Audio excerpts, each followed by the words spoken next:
Teardown Step 5. Closing the booths.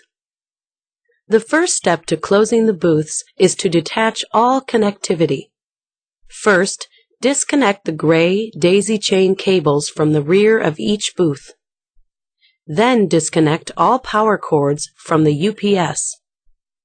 Next, open the booth compartment.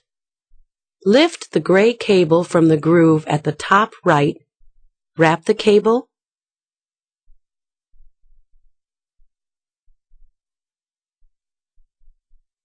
and place it inside the compartment.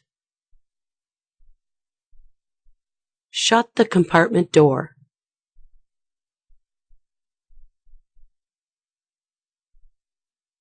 Wrap the black power cord and set it above the booth screen on the top of the booth compartment. Now, locate the black brace to the left of the booth compartment.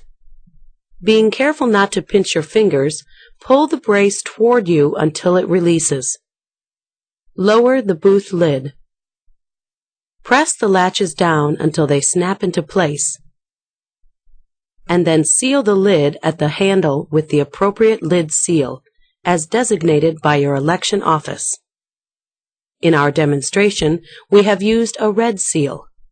Note, this may not correspond with the seal used by your jurisdiction.